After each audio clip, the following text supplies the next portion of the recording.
ये कक्षा 9वीं की एनसीईआरटी की किताब है जिसमें बहुपद कवर करने वाले हैं, तो अपन को ध्यान से देखना है, एक एक कॉन्सेप्ट समझ में आ जाएगा। एक्स प्लस वाई का होल स्क्वायर बराबर x square plus 2x y plus y square. यहाँ पर ये सर्वसम का दी हुई है, ये माइनस के पदों में तो माइनस आ जाएगा यहाँ पर भी, ठीक है। X square minus 2xy plus y square, इस एक बार प्लस में एक बार माइनस में, ये वाला सूत्र, ये वाले सूत्र बहुत ही ज्यादा प्रयोग में आते हैं इस वाले अध्याय में, और बीजांक जहां भी पढ़ेंगे या अलजेब्रा के सवाल पढ़ोगे, ठीक है। बहुपद को इंग्लिश में बोलते हैं पॉलिनोमियल। और टर्मिनोलॉजी या रिमाइंडर थ्योरम या फैक्टर थ्योरम, तो ये मतलब इनकी शब्दावली है जो इंग्लिश में लिखी हुई है, 2-4 शब्द लिखी हुई है। इसके बाद देखते हैं एक चर वाले बहुपद, जिसमें एक चर यानी कि एक्स वाई के चर हो सकते हैं, यानी कि इसके बाजू में क्या लिखा है, एक्स एक्स एक्स एक्स, ठीक है। तो व्यंजक कैसे हैं, एक्स के चर के रूप में इनका गुणा किया गया है, यहाँ पर ये लिखा हुआ है, ठीक है। एक अचर संख्या में चर का गुणा हुआ है तो एक चर वाले बहुपद बन गए ये, ठीक है। इसके बाद ये वर्ग बनाया गया है यहाँ पर, ये वर्ग, क्योंकि तीनों वजह चारों वजह समान है, 3-3 है, ठीक है। तो क्या हो जाएगा, 3 त्रिका 9, ये 3 चौको 12, 3 चौको 12 क्यों होता है, क्योंकि ये परमाप निकाला गया किसका, वर्ग का, वर्ग का परमाप 4 गुणे भुजा। यहाँ पर देख ले, 3 3 तो उनको 4 बार जोड़ लो तो कितना आ जाएगा, 3 चौको 12, तो वही लिखा है, 4 गुणे भुजा कह दो, चाह भुजा भुजा को सब लोग सभी भुजाओं को जोड़ दें तभी उत्तर आ जाएगा, ठीक है। यहाँ पर एक्स गुणे एक्स, यहाँ पर एक्स एक्स एक्स लिखा है तो क्या हो जाएगा, एक्स स्क्वायर, यानी कि भुजा स्क्वायर एक्स स्क्वायर, यानी कि ये वर्ग का क्षेत्रफल होता है, ठीक है। तो ये पूरा मिलाकर यहाँ पर लिख दिया गया है, ठीक है। बहुपद के पद, पद का मतलब होता है टर्म, ये इंग्लिश में बोलते हैं, और ये हो जाएगा एक चर वाला बहुपद, इसको इंग्लिश में बोलेंगे पॉलिनोमियल्स इन वन वेरिएबल, ठीक है। और फिर बोलेंगे टर्मोलॉजी में एक और आ जाएगा गुणांक, यानी कि कोफिशिएंट, यानी कि इनका गुणांक क्या है। तो इसको बारी बारी समझते हैं कि होता क्या है, कैसे होता है, ठीक है।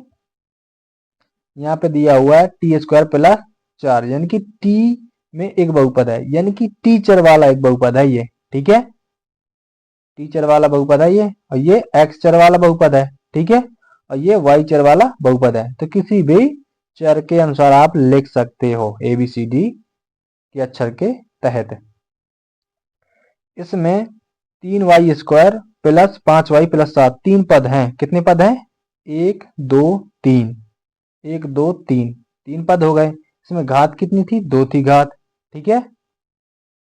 तो इसमें घात कितनी है, इसमें 3 घात है और 4 पद है, ठीक है, 1 2 3 4, ठीक है। उम्मीद करता हूं कि ये समझ में आया होगा। आगे देखते हैं यहाँ पर एक्स की घात 3 में गुणांक क्या है, तो माइनस का 1 है, क्यों है, क्योंकि माइनस के 1 का गुणा हुआ होगा ना पहले, जब तो ये ऐसा आया है ऐसा, ठीक है। इसमें क्या गुणांक है, प्लस का 4, माइनस प्लस का भी अपन को देख के चलना है जब ये क्वेश्चन हल हो पाएंगे अपन से। 7x लिखा है तो प्लस का 7 है इसमें x का गुणांक, ठीक है। -2, -2 है जो x की घात 0 का गुणांक है, ये लिखा है यहाँ पर, ठीक है। x की घात 0 का गुणांक क्या है, 2, ठीक है। क्योंकि इसको कैसे लिख सकते हैं, 2x की घात 0 मतलब क्या हो जाता है, 2 गुणे 1, 1 का गुणा करने से कोई अंतर नहीं होता, वो संख्या वही की वही रहती है, माइनस है तो माइनस का रहेगा, ठीक है। समझ में आ गया, तो आगे चलते हैं। समझ में ना आए तो कमेंट करके बता देना, या जब कोचिंग आए अपन तब बता सकते हो आप। एक्स की घात 0, ठीक है, एक होता है, पहले ही बता चुका हूँ, एक्सप्लेन कर दिया अच्छे से, आपको फुल समझ में आ गया होगा। X square minus x plus 7, इसमें एक्स का गुणांक बताना है, एक्स के बाजू में क्या लिखा है, माइनस एक्स लिखा है, तो इसके बाजू में क्या होगा, माइनस का एक गुणा है एक्स का, तो एक्स के गुणांक में कौन है, माइनस का एक, ठीक है, माइनस का एक हो जाएगा इसका उत्तर, ठीक है।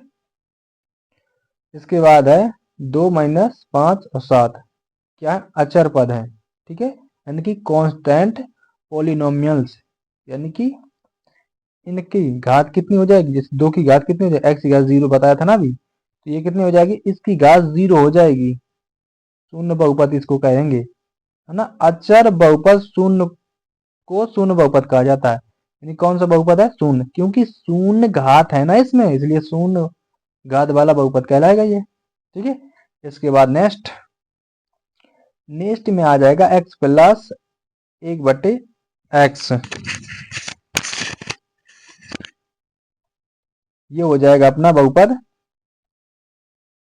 ये वाला बहुपद है जो x प्लस 1/x, यानी कि घात में माइनस की हो गई। अपन ने तो कहा था कि पूर्ण संख्या होना चाहिए, पूर्ण संख्या क्या होती है, जो 0 से स्टार्ट होती है, पूर्ण संख्या 0 1 2 3 4, यहाँ पर देखिए न माइनस का आया है न बटे में, यानी कि न दशमलव में आया है, इसमें शुद्ध संख्या है और 0 भी है, ठीक है, 0 यहाँ पर आया था ये, ठीक है, यहाँ पर आया था, यहाँ पर इसका एक्सप्लेन किया, इसलिए शून्य बहुपद कहलाते हैं, ये एक्सप्लेन कर चुका हूँ। अब नेक्स्ट इसको समझते हैं। इसमें माइनस की घात हो गई है, ये भी नहीं होगा, क्योंकि ये पूर्ण संख्या नहीं है, इसमें जो घात लगी हुई है, घात एक पूर्ण संख्या होनी चाहिए, इसमें भी ऐसे ही लिखा है, क्योंकि x रूट लिखा है, रूट का मतलब होता है x की घात 1/2, x की घात 1/2, 1/2 पूर्ण संख्या नहीं है, क्योंकि मैंने संख्या भी अभी बताई है, 0 1 2 3 4 5 पूर्ण संख्या होती है, ना कि 1/2। समझ में आ गया होगा, तो आगे चलें। इसके बाद आता है ये वाला बहुपद, इसमें लिखा है y की घात 3 लिखा, तो 1/3 होता है इसका मतलब, यानी कि जो यहाँ घात लिखी होती है रूट में, वो घात बटे में जाती है, जब अपन घात के रूप में लिखते हैं, रूट से अपन ने घात के रूप में ऐसा लिख लिया, तो 1/3 आ जाएगी y की घात, ठीक है, y की घात 1/3 हो जाएगी, तो ये बहुपद नहीं होगा, क्योंकि ये पूर्ण संख्या नहीं है। 1/3 संख्या आई थी क्या पूर्ण संख्या में, नहीं आई थी, तो इसलिए ये बहुपद नहीं है। इसके बाद आते हैं ये वाले, ठीक है, ये यहाँ पर देखा x के चर के रूप में लिखा, ये qx, ये भी x के चर के रूप में लिखा है, ये y के चर के रूप में लिखा है, ये u के चर के रूप में लिखा है, तो आपका जिसमें मन हो उस चर के रूप में लिख सकते हो, या उन एग्जामिनर आपसे पूछ सकता है किसी भी चर में देकर। 151 पद है, क्योंकि घात कितनी है, 150, यानी कि एक ठो बढ़ के आता है इसमें, ठीक है, उसको भी यहाँ पर समझ लेते हैं। मोनो का मतलब होता है एक, ठीक है, यानी कि एक, केवल एक पद वाले, इन बहुपद से प्रत्येक बहुपद केवल एक पद है, केवल एक पद वाले बहुपद को एक पदी कहा जाता है, क्या कहते हैं, एक पद वाला, एक पदी को, एक पद वाले को एक पदी, दो पद वाले को दो पदी, तीन पद वाले को तीन पदी, ठीक है, बारी बारी इसी को भी समझते हैं। इसमें हो जाएगा बाइनोमियल, मतलब कि बी, यानी इसमें दो पद हो जाएंगे, ये लिखा है यहाँ पर, ठीक है, यहाँ पर कितने पद थे, एक पद, 2x में क्या कितने पद थे, एक पद, 2 में एक पद, 5x की घात 3 में एक पद, यहाँ पर एक पद, ठीक है, तो सब ये एक एक पद के दिए हुए हैं, तो इसलिए एक पद ही कहलाते हैं ये। और यहाँ पर जो उदाहरण दिया हुआ है, ये सारे उदाहरण सब में दो दो पद हैं, ये यू के पद में लिखा है, ये y के पदों में लिखा है, यानी कि चर के रूप में, और ये x चर के रूप में लिखा है, ये x चर के रूप में लिखा है, लेकिन दो दो पद है, इसलिए दो पद ही कहा गया है, ठीक है, समझ में आ गया हो गया, समझ में आ गया होगा।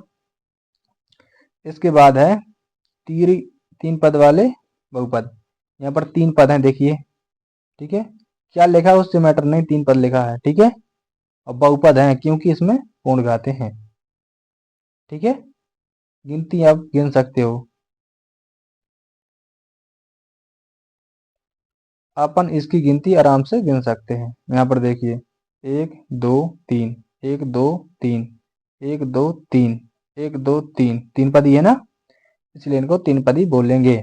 और जिस चर में लिखा हुआ उस चर का नाम बोल देंगे।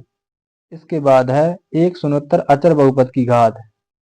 अचर बहुपद की घात शून्य होती है, पहले ही बता चुका हूँ, जो 2x लिख कर बताया है अभी अभी। इसकी घात क्या होगी? 0। ये बहुत ही ज्यादा पूछा जाता है, तो अपन को याद करना है इसको। इसको फोकस कर लेना तो याद बना रहेगा, जिससे एग्जाम में क्वेश्चन न छूटे अपन का। अब देखिए, इसमें रैखिक बहुपद यानी कि एक घात वाले, ये लिखा है एक घात वाले बहुपद को रैखिक बहुपद कहा जाता है। ये सरल लैंग्वेज में बता रहा हूँ, इसमें क्या लिखा है वो ना ध्यान दीजिए, मैं जो बोल रहा हूँ उसको याद कर लीजिए।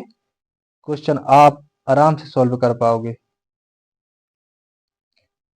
और जो भी ये अपन बहुपद पढ़ रहे थे, ए एक्स, ये रैखिक बहुपद है, ठीक है। ये वाई के चर के रूप में लिखा है, एक रैखिक बहुपद है, ये एक्स के चर के रूप में, ठीक है। ए भी एक अचर संख्या है जिसमें ए बराबर 0 नहीं होगा। ए बराबर 0 न रैखिक में होगा, न द्विघाती में होगा। द्विघात या द्विघाती, है ना, क्वाड्रिक पॉलिनोमियल। और इसको क्या बोल रहे थे अपन? लीनियर पॉलिनोमियल, इंग्लिश में ये बोलते हैं, ठीक है। तो ये भी अपन याद रख लेना, जिससे इंग्लिश भी आपकी मजबूत हो। इसके बाद है क्यूबिक पॉलिनोमियल, ठीक है, यहाँ पर लिखा हुआ है, ठीक है। ये हो जाएगा दो घाती। दो घाती का ये होता है a x square plus b x plus c, तो ऐसे इसको लिखा जा सकता है। अधिकतम इसमें तीन पद होते हैं, एक पद में, दो पद में भी इसको लिख सकते हैं, तीन पद में, यानी कि एक पद में, दो पद में, तीन पद में, जितने में आपका मन हो या उनका मन होगा तो पूछ लेंगे। अधिकतम तीन पद हो सकते हैं, ठीक है। और यहाँ पर ये लिखा हुआ है एक पद, एक द्विघाती बहुपद के अधिक से अधिक तीन पद हो सकते हैं, ठीक है। वही बोला है मैंने, यहाँ पर लिखा हुआ हुआ भी यही, यहाँ पर वही लिखा हुआ है जो बोल रहा था मैं। ये ए बराबर है नहीं है 0 के, ए बी सी अचर है इसमें, क्योंकि तीन पद है तो ए बी सी आ जाएगा, ठीक है। इसके बाद है थोड़ा सा एक पिछला देख लेते हैं। यहाँ पर घात कितनी थी? एक थी, ठीक है। तो अधिकतम दो पद हो सकते थे यहाँ पर, यानी कि एक घात होगी तो दो पद आ सकते हैं। ज्यादा से ज्यादा आपका मन हो तो एक पद में भी आप किसी से क्वेश्चन कर सकते हैं, एग्जामिनर आपसे पूछ सकता है, ठीक है। घात से एक बढ़ के आएगा पद, ये अपन को याद रखना है। इसमें तीन घाती वाला है, तीन घाती वाला ये है ए एक्स की घात 3 plus b x square plus c x plus d. तो ऐसा लिखा होगा, हो सकता है दो पद में लिख दे, एक पद में लिख दे, तीन पद में लिख दे, चार, दो पद में, है ना, चार पद में भी दे सकता है। तो ये उनके लिखने का ढंग है, कैसे भी पूछ सकते हैं, क्योंकि इसमें तीन घात हैं तो चार पदों तक ज्यादा से ज्यादा लिख सकते हैं इसको। तो इसी प्रकार अनंत तक यहाँ पर एन, ठीक है, एन तक यहाँ पर दर्शा दिया गया है, ठीक है। तो इसकी व्यंजक को मतलब कि एक एक्स के रूप में लिखकर भी दिखा दिया है। सभी अचर शून्य है, तब क्या होगा? शून्य से प्रकट किया जाता है, यानी कि शून्य बहुपद प्राप्त होता है। जब अचर शून्य होता है तो ये शून्य बहुपद कहलाता है, ठीक है। इसको जीरो से प्रकट किया जाता है। शून्य बहुपद की घात क्या होती है? शून्य बहुपद की घात परिभाषित नहीं है, यानी कि शून्य की घात शून्य नहीं हो सकती, ये परिभाषित नहीं है मैथ में, क्योंकि गणित में परिभाषित नहीं, ये यहाँ पर लिखा है। ये भी क्वेश्चन बहुत अच्छा बन सकता है, अपन को याद रखना चाहिए। अब देखते हैं इनसे रिलेटिव। अब ये क्वेश्चन बिल्कुल हलवा लगेंगे, क्योंकि इसमें पूर्ण संख्या है। तो इसमें क्या बोला है आपके क्वेश्चन में? चर में बहुपद है, यानी कि एक चर में बहुपद है, कौन कौन नहीं है, कारण के साथ लिखिए। तो ये दो घाती है, तीन पदी है, इसमें पूर्ण संख्या, इसलिए ये सही है। क्या है? बहुपद है। ये भी बहुपद है, क्योंकि दो पदी दो घाती है, क्योंकि रूट दो की, रूट दो में लगा है ना, ये चर में नहीं लगा, इसलिए ये सही है। यहाँ पर देखो टी पे लगा दिया है, टी में टी की घात कितनी हो जाएगी 1/2। और अपन ने कहा था कि मतलब कि घात क्या होनी चाहिए 0 1 2 3 4, तो ये रॉन्ग हो जाएगा, ये वाला सही नहीं होगा क्योंकि इसकी घात दशमलव में चली जाएगी, बटे में है। ठीक है, ऐसा यहाँ पर भी होगा y प्लस 2/y। ठीक है, तो ऊपर जाएगा तो माइनस की घात हो जाएगी। इसी रिलेटेड अपन ने क्वेश्चन देखा था जो x/1 और प्लस 1/x था, तो माइनस में घात हो जाती थी, माइनस में घात होनी नहीं चाहिए, माइनस में घात होने का मतलब है। अब इस वाले क्वेश्चन को देखते हैं, y प्लस 2/y लिखा हुआ है। यहाँ पर ये हो जाएगा कि मतलब ये जो y की घात है -1 हो जाएगी, 1 हो जाने का मतलब है -1 हो जाएगी, तो इसका मतलब ये हो गया कि ये पूर्ण संख्या नहीं है, इस वजह से ये बहुपद नहीं होगा। बहुपद इसलिए नहीं होगा क्योंकि इसकी घात माइनस में हो रही है। अपन ने पहले ही देखा कि इसकी घात 0 1 2 3 के अंतर्गत आनी चाहिए, ये ना माइनस में आनी चाहिए ना दशमलव में आनी चाहिए, लेकिन यहाँ पर तो माइनस में आ रही है। ठीक है, तो ये वाला क्वेश्चन है जो इसमें अपन देख रहे हैं कि x की घात 10 लिखा है, फिर y की घात 3, फिर प्लस t की घात 50 लिखा हुआ है। तो इसमें एक चर वाला बहुपद नहीं है, जो कि एक चर वाला पूछ रहे थे, इसमें 3 चर हैं।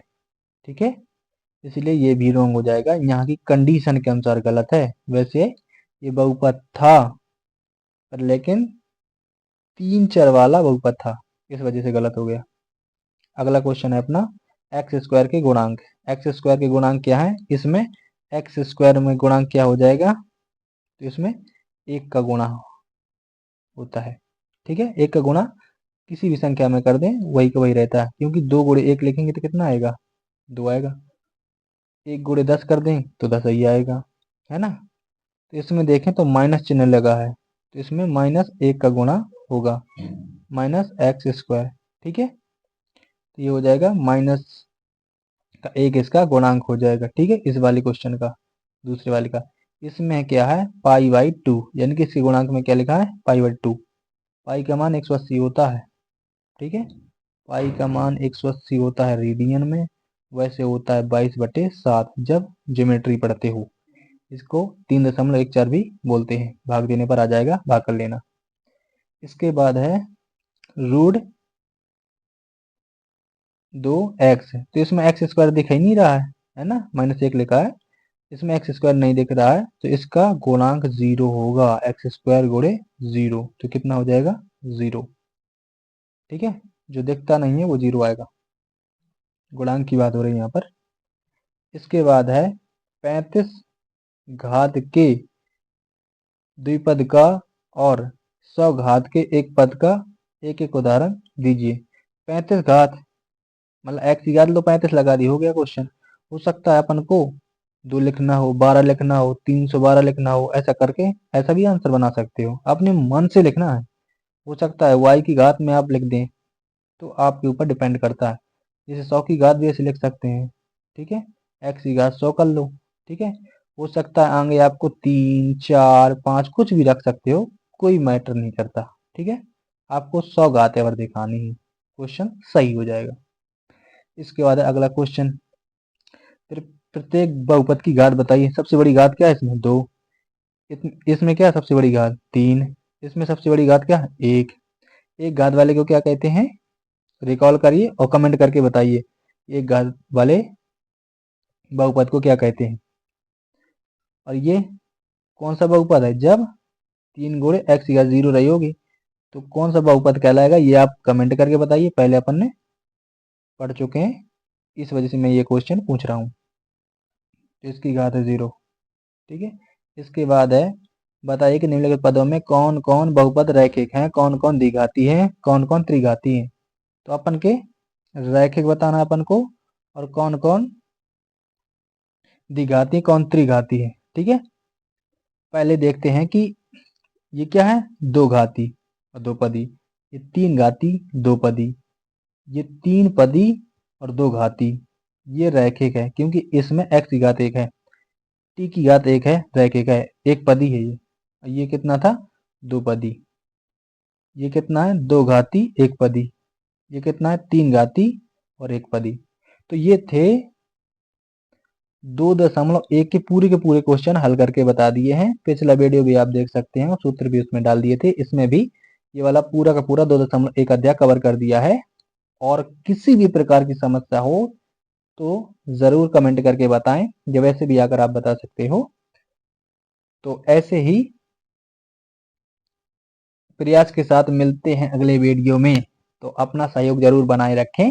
जो भी वीडियो चाहिए हो जिस टॉपिक से रिलेटेड, तो जरूर कमेंट करें, या वैसे भी बता दें तो आपके हिसाब से वीडियो बना दिया जाएगा और पूरा का पूरा समझ में आ जाएगा। तो मिलते हैं अगले वीडियो में। जय हिंद।